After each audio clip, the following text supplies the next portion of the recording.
Happy new year. मु आज आपण मानक किसी कहवाई चाहूँगी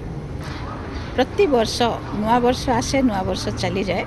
आ नुआ वर्ष आसवा समय आम बहुत लोग चेष्टा करिथाउ आम स्वप्न पूरा करने आम जीवन में किसी गोटे योजना आउ किसी गोटे निर्णय नहीं था जमती आम जीवन में सफल हम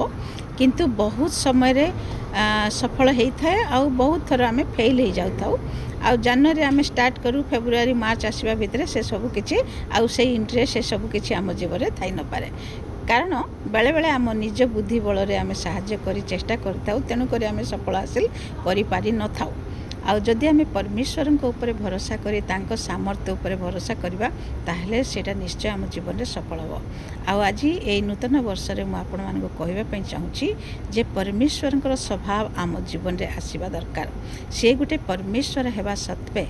मनुष्य रूप धारण कले एते आउ निजको एते न्यून कले जे गोटे दास भाया हो गले आउ से जगत को आसिले आमको प्रेम कले आउ आम मानक उठाइवाई आम मानकर पापरू आम मानकर सब अभिशाप मुक्त करने से एमती माने निजको नम्र कले जे क्रूसर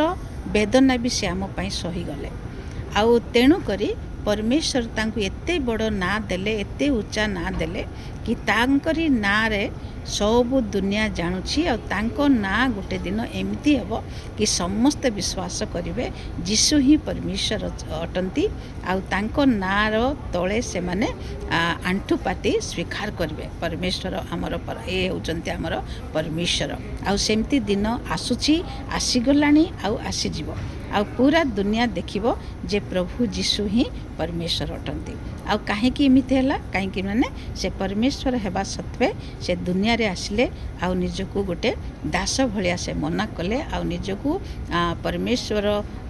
भलिया से घमंड न करके नम्र कले तेणुक आज सब नाम से श्रेष्ठ नाम अच्छी हेले सेही स्वभाव प्रभुंकर स्वभाव ए नूतन वर्ष रे आम जीवन रे आसवाटा हूँ सबुठू बड़ जिनस तेणुक मोर भाई भौणी मैंने आज एफिसियो 2 अध्याय आपण मैंने पढ़ंतु आउ निजको समर्पण कर कहतु प्रभु तुमरी से नम्र स्वभाव मो जीवन रे दियो आउ आम जेते निजको नम्र करबा प्रभु सेते आमको उठाइबे आउ जेते आम निजको घमंड करबा आउ प्रभु दूररू ही आम मानको परित्याग करिवे तेणुक आपण माने नम्र हुवंतु प्रभुंकर हस्त तले आउ देखिए उत्तम समय प्रभु आपण मानक केमती उठाइबे तो यही वर्षर मेन जिनस हो कि प्रभुंकर स्वभाव आम्भ मानकर जीवन रे आसु आउ प्रभु आम्भ मानक साहाय्य करंतु सेही भलिया बंचा नम्र होइके बंचिया पाए।